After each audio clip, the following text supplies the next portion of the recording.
Okay. All right. All right. Paungu o panhit. Paungu o Okay, mauli. biba biba. Ta Ungen. usunya sa ginigi alatsa lokui jun mommy internet. Guanya biay na malingon aluma. All right. Ungen. Ay, All right, nihita tutuhun ungen. All right, hafa day todos hamzu guana hudzung.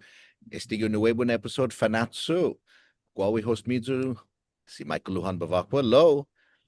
Magov nai na be kumbida tati para podcast nai si Peter J. Santos ungen.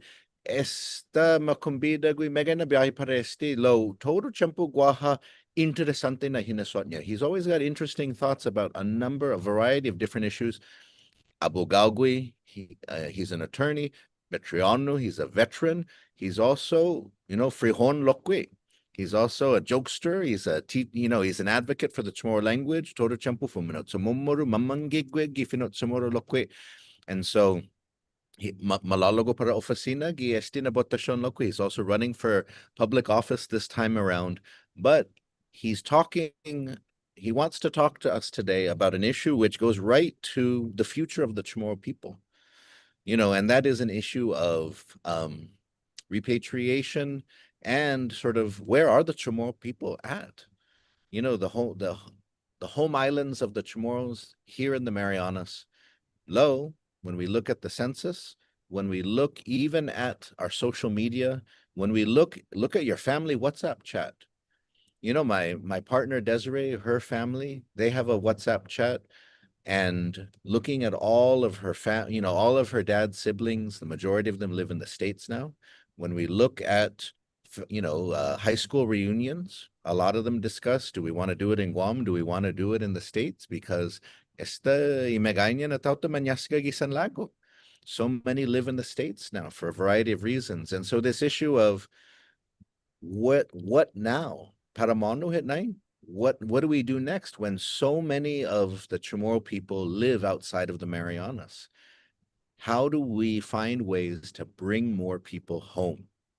What can we do about it? And so, Pedro here he said that he was excited to share some thoughts, because this is something that I always want to talk about. I always want to hear some thoughts on this because for those of us here in the islands, we always want more Chamorros to come find their way home. And so, Gofmagov Zunai na humalam hagwini guest in a podcast Pago. So Hafena Somo, what have you got to share on this topic? Buenas, Dr. Bevacqua. Antes di tatutu ni diskutasyon zao na be. Saluda to di tau siya ni mani kungog za mani ega. Masya mano gaigiamzu. Kumo gaigiamzu kuinigi Islas Marianas, Guam, Luta, Tinian, Saipan, dan Tori pumalu siya na Islas Marianas.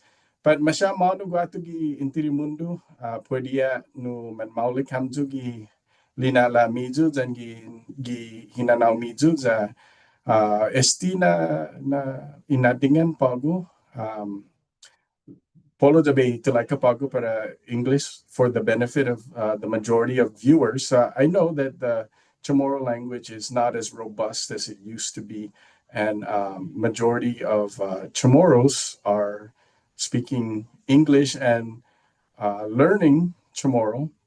But for the benefit of the discussion, let's go ahead and talk about this. And this is something that is not new. This is something that we have been observing ever since, like we like to say, like Chamorros like to say. But first, first part of laying the framework here, let's remember that we are one Marianas, whether we're Guam or the CNMI. What does the CNMI stand for? Commonwealth of the Northern Marianas. Northern Marianas meaning they're part of a greater Marianas, which includes Guam.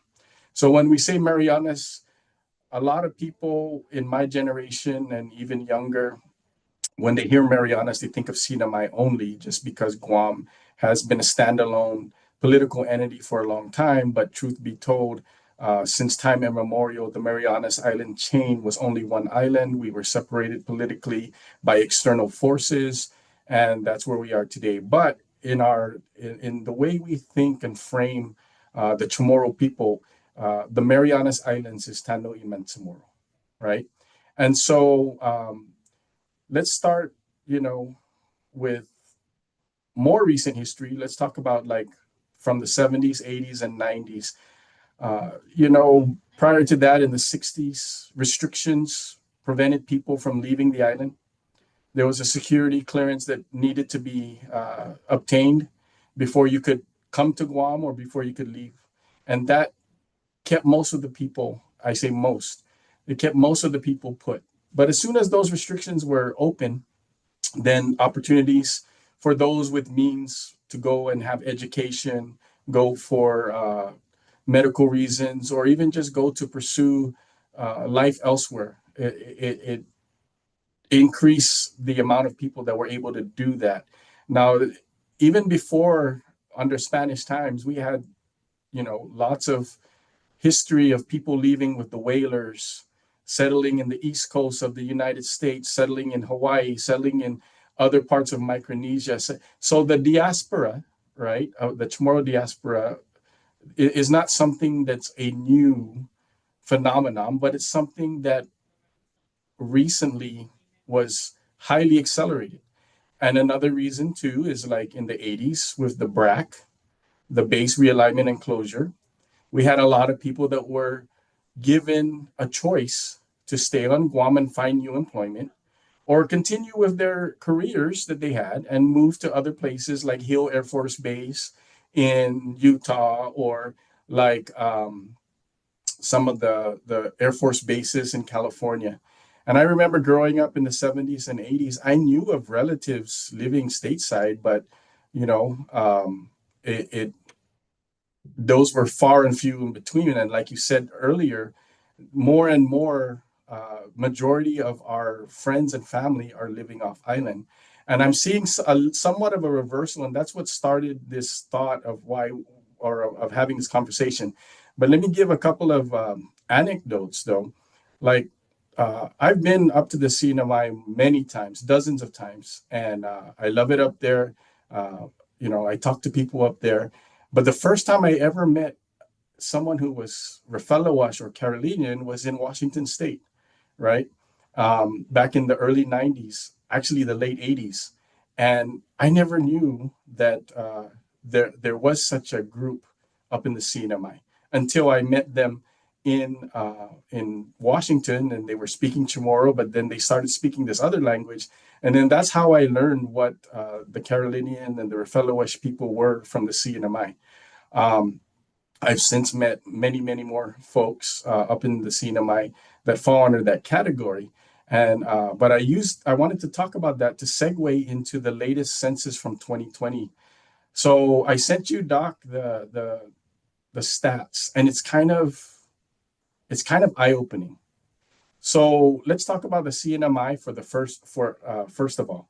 So for the first time in history, the Chamorro people are not the majority in the CNMI. From the 2020 census, there are 12,000 people who claim to be Chamorro and 15,500 people who claim to be Filipino. And so they have been outnumbered now by the Filipinos. And why is that? Well, first of all, they were a smaller population. If you look at Guam, Guam has 153,000, although both of our populations have decreased since the 2010 census.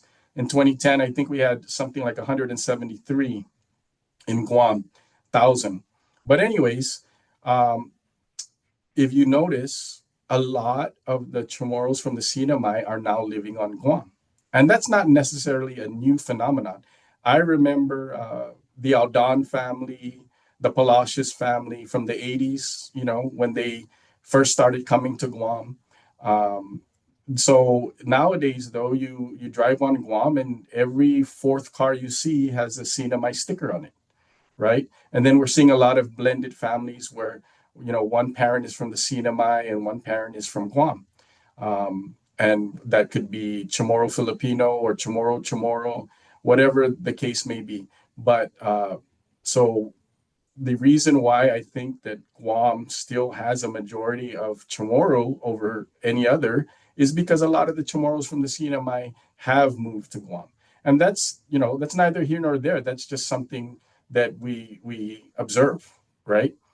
Um, and so I've had the opportunity to live in California, Washington, Texas, and even in Europe.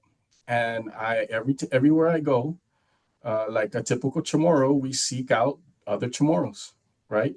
And then we learn about their stories and we learn about, how they came to be where they're at, and I like to look at Chamorro stateside in four categories, right?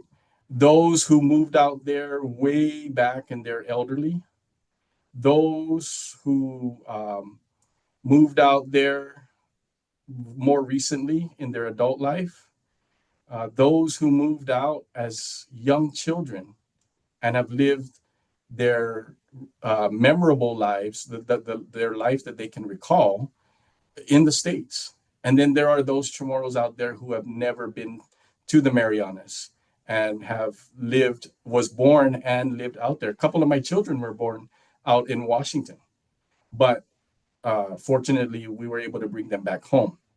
So there are some Chamorros that have been born out there, have Chamorro features, have Chamorro names, but have no memory or not no memory, but have never set foot in the Marianas. Then, like I said, there are those who moved out there as young children. And I've met from all walks of life. I've met people, Chamorro people that grew up in New York City, and they have a New York accent, right? But their last names are like Manglotnia and Tetpahagu and things like that, right? So, anyways, we say all this to say, there's when we think of the diaspora, it's not just one type of person, right? We have those who moved long time ago and they're elderly now.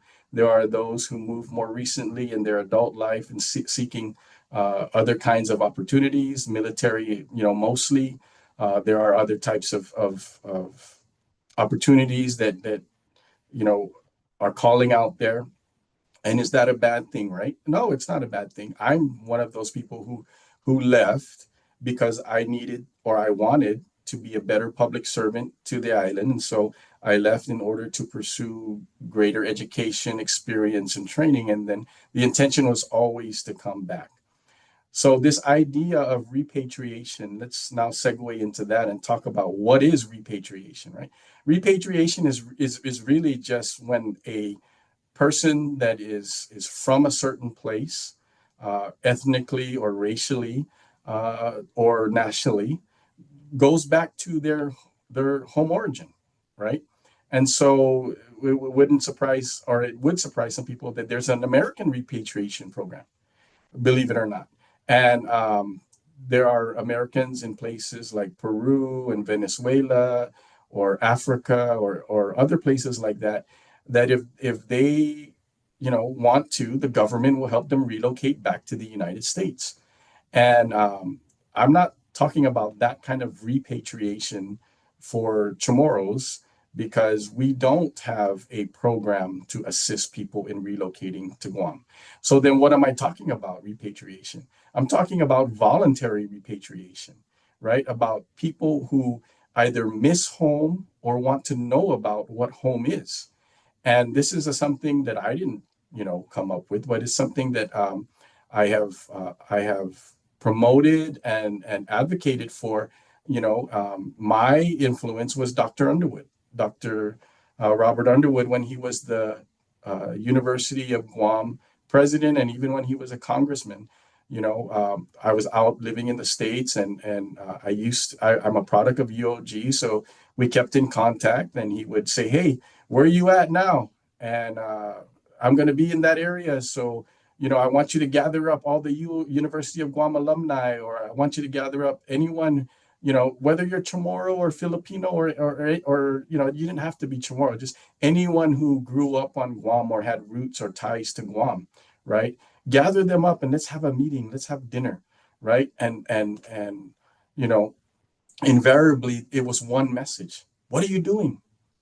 You're a doctor now? You're a lawyer? You're a mechanic? You own your own business? Okay, great. Now go home. Go back to the Marianas, right? Go back to Guam. Go back to Saipan. Go back. You know, if you're done out here, satisfying whatever curiosity you had, you know, if you want to, or not if you want to, but make this one of your options. Go home, go back home and serve the people of where you grew up, where you're from, or where your roots are from. Because, like I said, there are some people who were born, not in the Marianas, but have roots in the Marianas. And I have met people that have come back in that category who were born elsewhere, came back, and now they're never going to leave.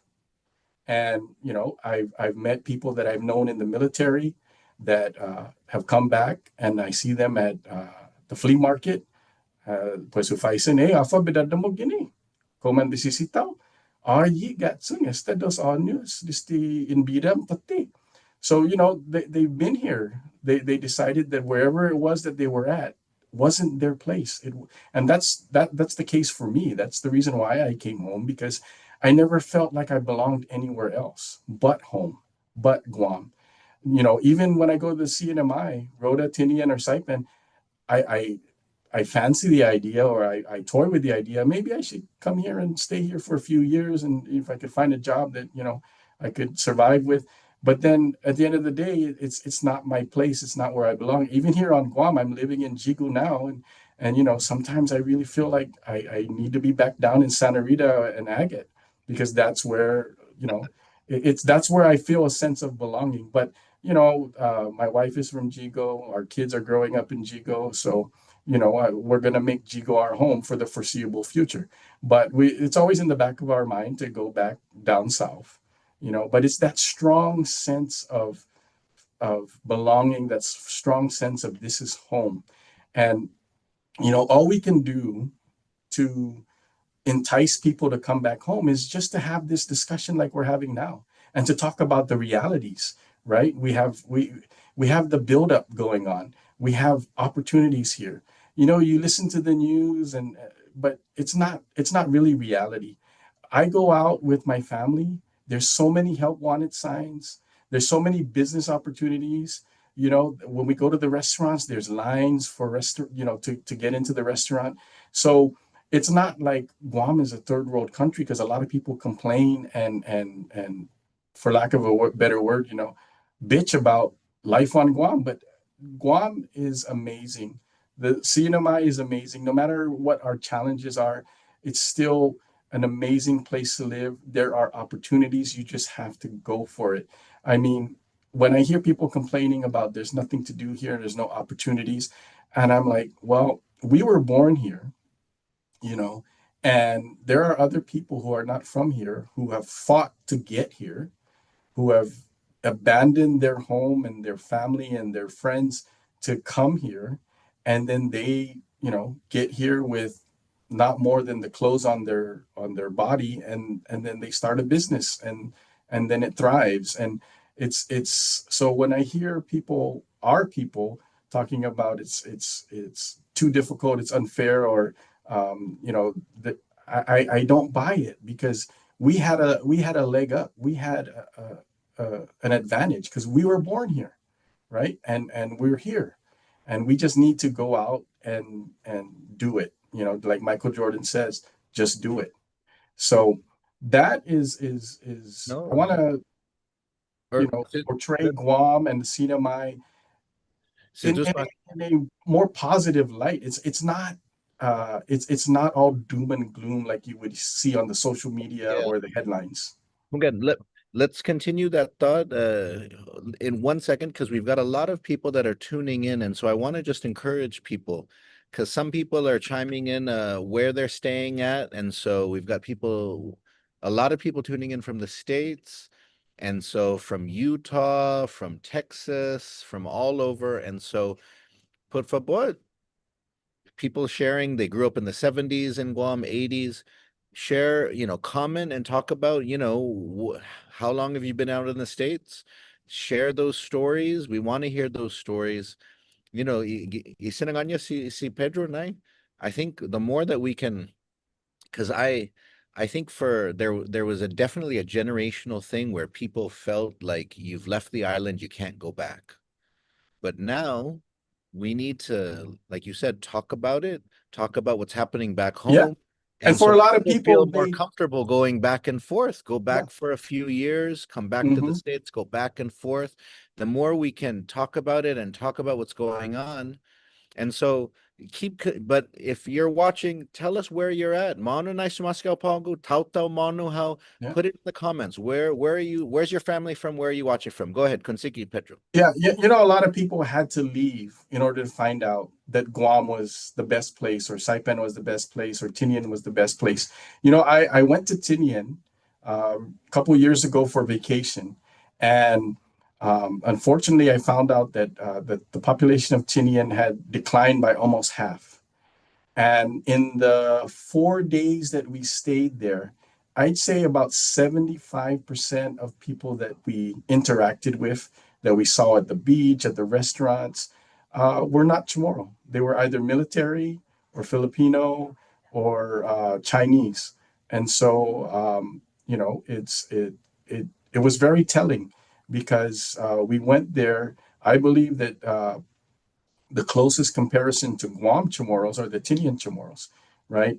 Rhoda and Saipan are their own. Well, Saipan is its own sort of subculture, but Rhoda and Umatic and Inarahan sort of have similarities, right? But for the rest of Guam, I think the Tinian Chamorros are more akin to the Guam Chamorros, right?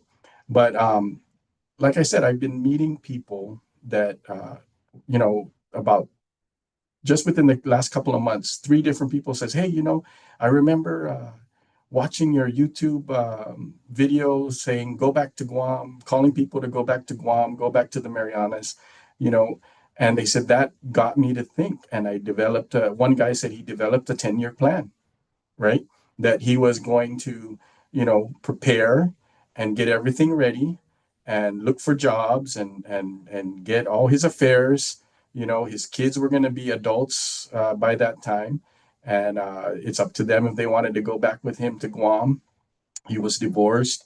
It was up to them if they wanted to come back. They ultimately decided, you know, it's not for them. And he said, well, you know where to find me, right? I'll be in Guam, and if you ever want to come home, even if it's just for a visit, or if you want to move back permanently, then come on back, right? And so that's the kind of discussions that we need to get out in the ether. That's the kind of thoughts that we need to put out there, right? Everyone talks about, oh, I would love to go back living in Guam or CNMI. You know what, folks? It's not a pipe dream. It's possible. It's doable, right? Especially nowadays with the internet and things like that, we can stay more connected. You know, some people say, "Oh, I don't want to go back to the Marianas because my kids and my grandkids are out here," so on and so forth. Well, drag them along. You drug them over there, drag them back, right? Or in the alternative, yeah, you can stay, but you know, we'll see each other once or twice a year. We'll FaceTime or Zoom. We'll Zoom each other. You know, many different sub groups of my family. We have weekly Zooms, right? There's a Zoom. There's people that come in from Texas, Washington, California, and we Zoom for a couple hours, you know, just to joke and laugh and catch up, right? So the world is a lot smaller. The world is a lot smaller, but those are the kind of thoughts that we need to instill in folks. And for all those who have left and want to come back, for all those who have never been here, for all those who you know, think that there's no opportunities or there's nothing here, you're quite mistaken, right? You're quite mistaken. There is a lot to do in the Marianas, and there's a lot to do in the surrounding areas. I get to work with a lot of people who are contractors, who are attorneys, who are, you know, from all different professions. And they come here and they have a very, very fulfilling time while they're here. They may be here temporarily, but while they're here, they try to be a part of the community. They try to contribute, and then they also get to, you know, benefit from the fruits of our community, the natural beauty and the activities that we have, the culture, you know. And going back now to the census data, right? We have probably 170,000 Chamorros, plus or minus, living in the States. And all told, on Guam and the CNMI, about 62,000, right? So more than, almost triple, actually, almost triple the amount living off island. And we're not saying we want everybody to come back, right? Because it's not for everybody. But those who have been thinking about it, those who have been on the fence, and you know, the concept of repatriation is just relocating back to your homeland, right? That's there are repatriation programs, but we don't have one. We just don't. But the government has, you know, tried to entice people to come back. The other reason why this, you know, crossed my mind, so to speak, was we've been having some profiles of some local folks, right, that have come back. Some in the banking industry, some in the medical industry, some in the legal industry, some in the, you know, the public sphere. We have one guy who just finished his PhD. He's back now and he's working in the government. We have an engineer that started in the government and left, and then now he's back in the government, right? And so we need more and more folks to come back because at the end of the day, Marianas is Tano Iman Samoru, right? And we have always been welcoming. We are not a majority anymore. We're not a minority, but we're not a majority. Majority is 50 plus one, but we are not. We're like 44% in Guam, and but in the CNMI, it's you know, surpassed by the Filipinos. But at the end of the day, in order to keep our unique culture and brand and style of island community, Chamorros are a big part of that. And we are a mix of others.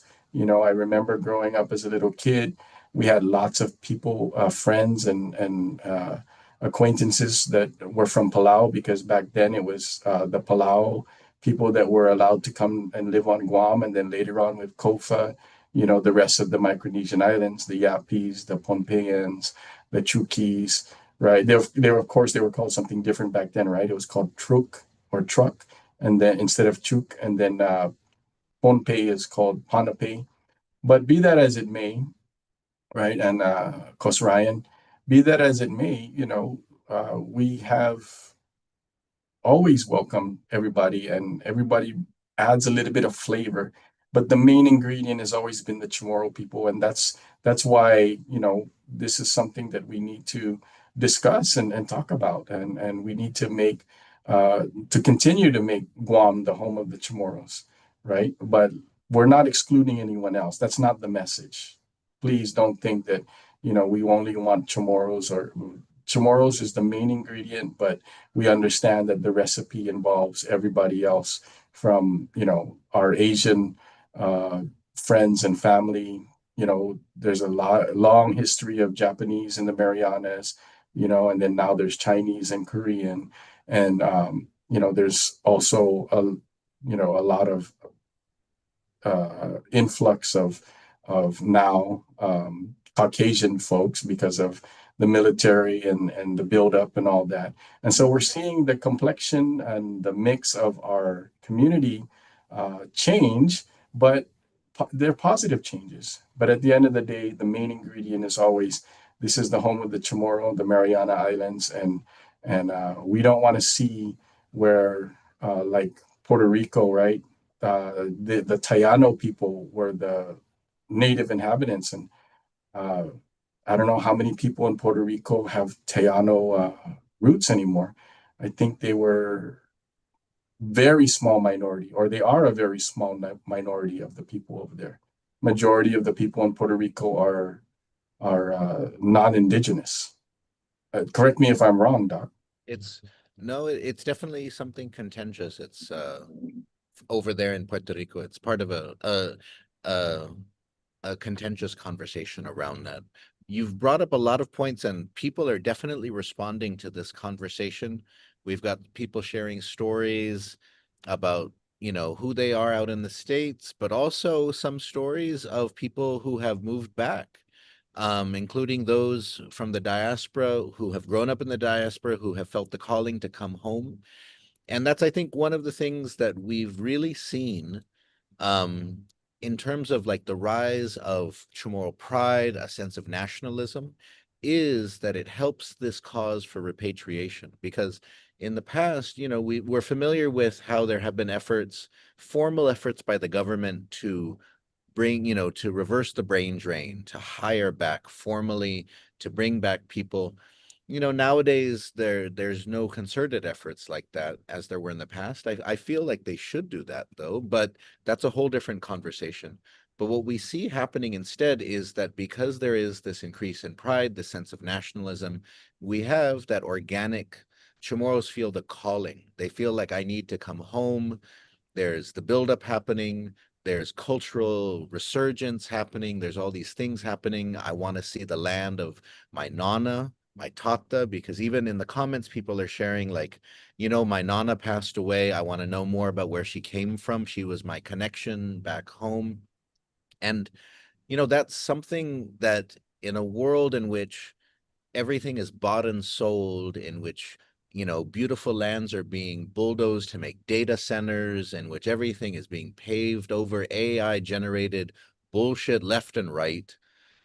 I think the sense of pride and nationalism, the idea that if you come home, whatever you're doing it for people that you are culturally, ancestrally, you're connected to them through something more than just you're working a job. Right. That's And something that's something that's so important nowadays, yeah, and that's something and I think we need to remind people about that. You might make a little bit less money, but at least for me, like working as a curator at the Guam Museum, I could working as a curator at a lot of different museums, but I would exactly. much And rather work as a curator where it's Chamorro artifacts. right, right.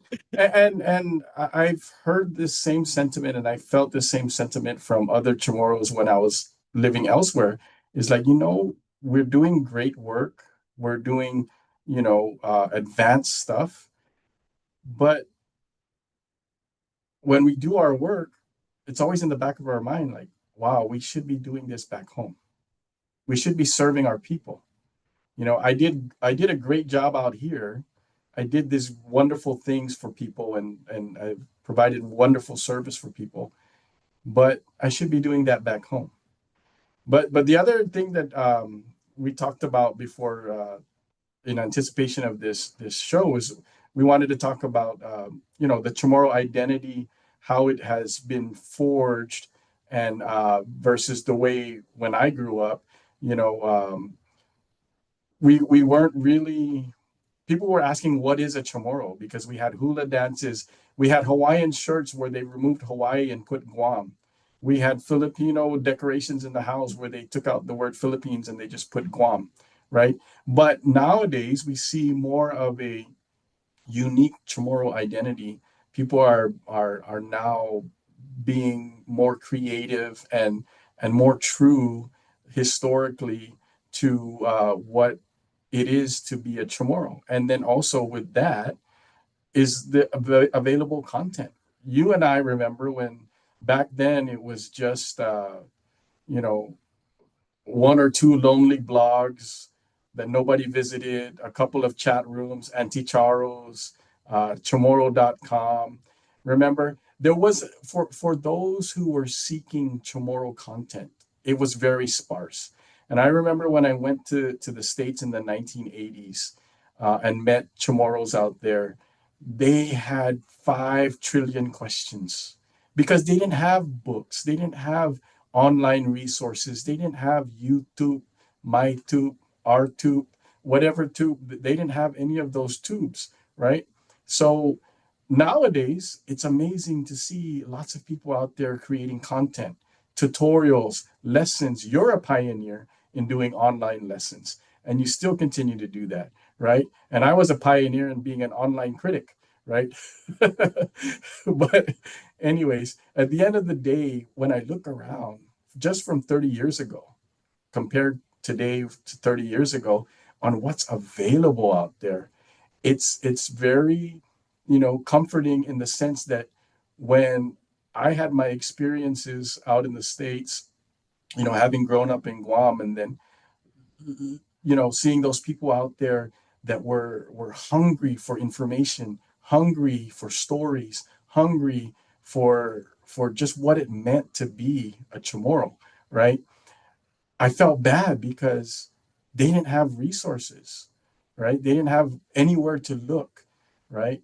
And now it's like anybody who wants to know something, they can ask Uncle Google, or now, different things. I don't see AI right now as very good when it comes to Chamorro content, but I've seen some really bad AI Chamorro content. But the fact that the content that's been made by content creators that are from the Marianas or from the diaspora, it's amazing to see what's out there. Shout out to Jarrell Meno and Dave. Uh, Sorry, Dave, I forgot your last name. But those two are they're making a lot of content now. And I remember Jarrell was someone I met down in Tumon. I was selling my woodwork, and he asked me, "Hey, aren't you Pete Santos?" Yeah. Well, I watched some of your YouTube videos, and I appreciate, some of the content that you created and put out there, because it taught me a lot. And I said, and that's exactly why I did it, because like I said, when I first went to the States, people were hungry for this stuff. They were, desperate to hear anything, to learn anything about what it's like to live in the Marianas, right? And so we have content creators now from all the islands, from Rota, Tinian, Saipan, Guam, and the content out there, and the talent, the musical talent, the funny skits that are out there, the Guam meme folks, and then what's Jesse Bias's daughter? See, See, uh, Pinedeni Neni, see. Denny Nenny, yeah, another great content creator. Shout out to, her and everyone like her that's out there making, content that's uniquely ours. One of the things you mentioned is that I was Frijon, right? And I have never, I love comedy. I love watching other people's comedy, comedy from other cultures, comedy from, main, uh, the mainstream comedy. But I have never seen anything that compares to Chamorro comedy, right? The Chamorro sense of humor, and it's very unique. And for those of us who get it, it just it hits a different way. Do you agree? Yeah. So we have a lot of funny content creators out there. We had pioneers like Malfunction and the like. But just to see the amount of content that's out there. Now the Kelly Boys now, and the Guam Funny Meme guys, Frank the Crank, and those guys. It's just so wonderful and comforting to see the proliferation, if you will, of Chamorro content Oh, that's yeah. available nowadays. No, and it goes to, you're right that it goes to the point where it makes it easier then for, I think this is one of the ways that we can use social media to our advantage, because it makes it easier for our Chamorro universe to expand across the Pacific. Because, and you may have had that experience too, because even when I went out for grad school, and that wasn't even that long ago, that was like 15, 16 years ago, or actually 20 years ago, excuse me, 20 years ago.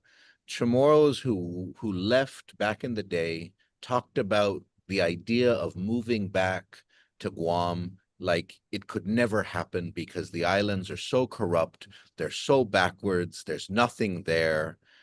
But we look now at how things have changed, and the conversation is different. Sometimes people say they can't go back because, oh, there's no jobs, or healthcare is always kind of at the top of the list, or something like that. But it's so different than I remember sitting at the Sons and Daughters of Guam Club in like 2003, 2004. And man, the people who were in their 60s who had left Guam, it's like they hated Guam. They hated Chamorros. There was so much self-loathing. It was the way they talked about it, but you Right, look at that it now, inferiority complex, yeah. right? But you And look so at it let now, me you look at it now and it's different. There's yeah possibility. let me share my personal experience with that, because I did have a little bit of an inferiority complex, because when I left Guam, a lot of people were like, "Who are you, Chamorros? What do you got? You guys are all just bad people. You're the island of the thieves." Remember that? That was a huge factor of the inferiority complex. But what I learned, Doc, is that wherever I went, the corruption of that place made Guam pale in comparison. There's that saying, OOG, only on Guam. You know what, ladies and gentlemen, I have seen much worse out in, like, the chief of police in a city that I lived in was stealing drugs from the evidence locker. The CCU of the city that I lived in went on a junket to Europe and brought all their families, and, you know, uh, spent millions of dollars on personal items and vacation stays and things like that, to include high end jewelry and high end bags. And we talk about corruption in Guam.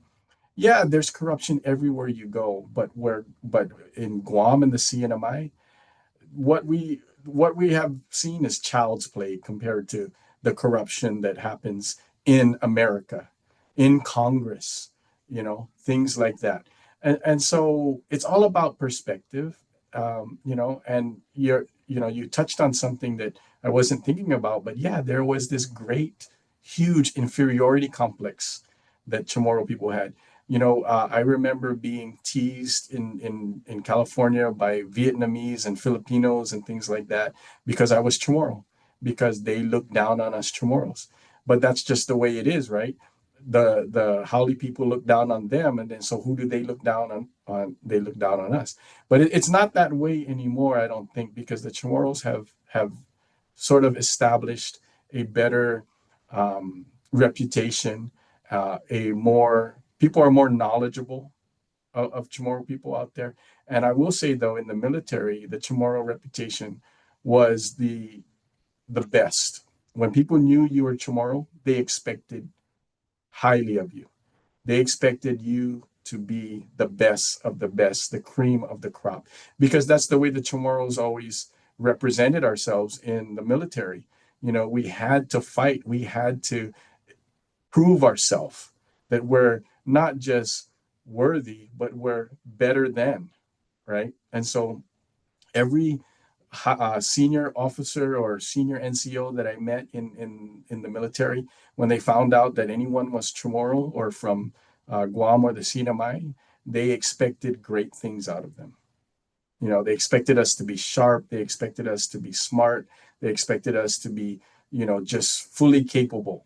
And that was the reputation that Chamorros had, and I think still have in the military, right?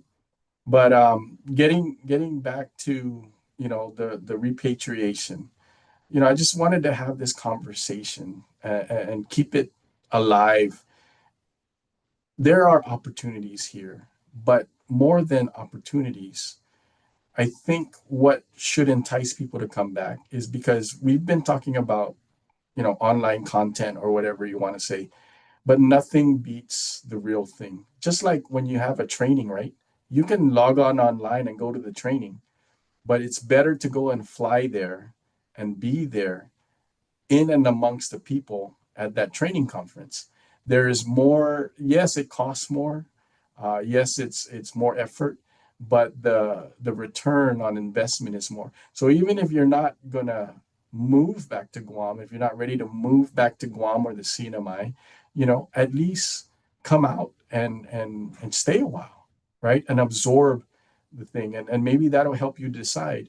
But even if you decide not to live out here, you have those experiences to take back with you to wherever you're at. And that's what keeps the culture alive. That's what keeps the fire alive. That what keeps the sense of identity alive, right? And so all I'm saying is, what we've been saying for the last 30, 40 years, and it's not something that I am pioneering. It's just something that I'm repeating from, like I said, my main influence was Dr. Underwood. It's just come home, come home. If you have left or if you've never been here, but you've gotten higher education, experience, skills, just come home and serve the community here. We need everyone. We need teachers, we need doctors, we need lawyers, we need people to cut grass, we need people to serve at the restaurants, right? Our populations, both in Guam and the CNMI, have decreased, and that means a smaller um, uh, customer base, tax base. If we increase the population, then we increase our economy, right? And but even at that, right now, there's help wanted signs everywhere, and there's opportunities galore. You just gotta want it. You just gotta do it.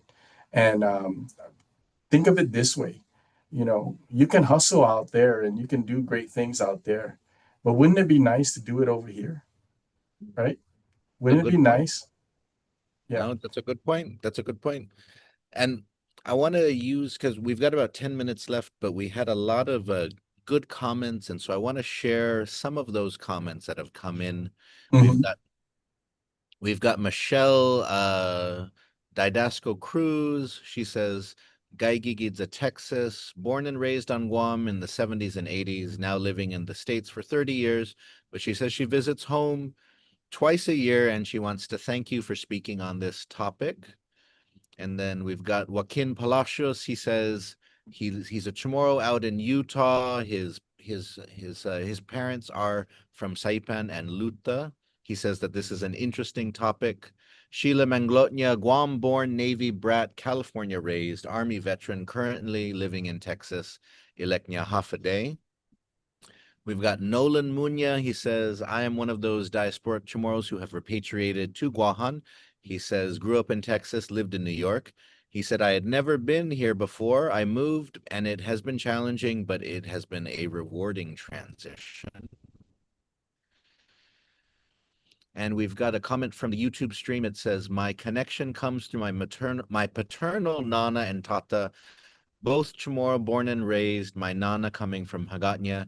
I'm 26 now, but born and raised stateside, and I've been exploring what it means this past month to be Chamorro. Awesome. And then Those who are Ignacio, on the fence thinking about it, just pull the trigger. Come home already. Search me out. I'll direct you to all the resources that we have available.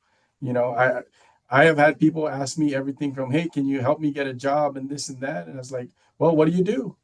And I I I just happen to know somebody that's looking for someone like you. So, it's about networking as well. I remember when I came back from school, one of the first people that I met was one of the Calvo brothers, and I had no idea who he was, right? Um, and he just asked me, "Oh, who are you? What are you doing?" Blah blah blah blah blah. And then he gave me his card and he says, "Go over here, and they're looking for people." And so it was Calvo's insurance at the time that he sent me to go um, look for a job. I I was job searching elsewhere and I got a different opportunity, so I never took that opportunity. But it left an impression on me. Here's this businessman, this millionaire, who just met me and didn't know me from Adam, and he says, "Hey, what are you doing? Who are you? What are you up to? What's your status? Are you working? This and that." And I told him, I just came back. I just finished school, and I'm back now to live on Guam. And he goes, well, if you're looking for something here, go here and apply and da da da da da. So there's opportunities here. I mentioned that story just to say, it's not like you're going to come here and you're going to be stranded. There's opportunities here, here and in the CNMI. I have friends that are business owners in the CNMI. They're always looking for people.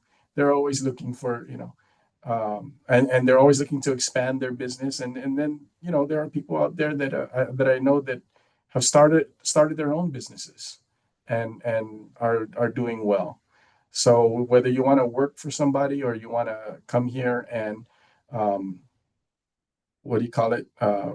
Start your own business or start your own enterprise. Those are all opportunities, and I know we're coming up on short time, but I would like to share a story about when I first came back. One of the things that I was doing, or one of the first jobs I had was I was in the police academy to become a police officer. And during that time, I had had many, many conversations with the late and great Angel Santos, who's there in your background. And he would always invite me to the protests. But unfortunately, I wasn't able to go because I was in the police academy. And obviously, you can't be in the police academy and be out blocking the road, right? So I asked him, I said, fuera di I protest, hafasinya betogwi para ta ajuda I tautauta. And he says to me, I asked him, what can I do to help our people? And he says, I know that you're taking care of your grandma and your grandpa. And he said, that's more than enough. Just be a good citizen. You don't have to, be someone who owns a business that employs 50 people, or you don't have to be someone out there that's an activist. Just take care of your nana and tata like you are, and just be a productive citizen. That's all we need. That's all we need. You don't, every little bit counts. Every little bit of positive, contribution to the community counts. And so that's why repatriation is also important, because we need more and more people here to, just be part of the community. You don't have to be a titan of business, or you don't have to be a CEO, or you don't have to be, the manager of a hotel or a store chain here on Guam, right?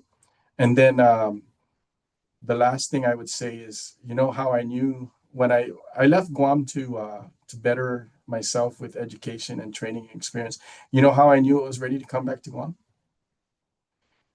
Time out. Home Depot opened up, and Serena microbrew. Remember Serena down in Hagatna? Once they had microbrew and Home Depot, I said, okay, we're ready to go home now. You know, and that's I mentioned that as a joke, but that's a reason why a lot of people, and I don't know if they're serious or not. I'm like, why don't you want to go back? Oh, because there's no Target and there's no Walmart. You know, to be honest, I get it. I understand, right? Then ginestapad now ni Targets and Walmart. It's hard to give up, right? But like I said, once Home Depot opened up and they had microbrew on Guam, I said, that's it. We're going home. I'm done. Whatever it is I thought I needed to do, we're done.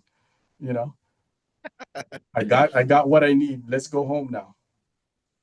No, no, Sidus Masin. Now, we just had a few questions, and so if you wanted to just talk about this real quickly, it's coming from the YouTube live stream. It just I'm curious about repatriation as a political act, especially in terms of like the process of self-determination. So, because Bill 248 was just in the end of that hearing over Parkinson, and one of the issues, of course, is people on Guam voting in a plebiscite, and the way the law is now, you'd have to be a resident of Guam. And so one of the things that came up is that even if you are Chamorro and you've been long denied the right to self-determination, but you're not in Guam, then you can't participate. And so any thoughts on sort of that idea that Chamorro's coming home, not just, as a political act too, that it's Yeah, a lottery, I but any ideas? I get the thought, but I'm on board with Melvin Wampat Borja that and also Maria Hernandez that this is really just a distraction. It's just like the Davis case was a distraction. This is really a distraction. With all due respect to the senator, he's doing what he thinks is right. But at the end of the day, in the grand scheme of things, we're getting wrapped around the wheel on something that is really um, not so significant to the overall effort, if I could answer it like that. No, Sidrus Masi, Sidrus Masi, and you've already shared some, some lovely stories to sort of close things out, but do you have any final thoughts now? Any final things that you want to plug or any share? Just that we should continue this conversation. This conversation didn't start today, and it shouldn't end today. We should continue to try to encourage and entice, the Chamorro people to come back to the Tano Iman Chamorro, Islas Marianas. Bonito now. Si Zeus Masi tatlo, Pedro, pare finatomo para este episode hunggan. Bonito na konversasjon, mega na tauta, men matud za maeekung kesti. Si Zeus Masi nu hamzo todos, ni man gaigi hujungi internet. Adios.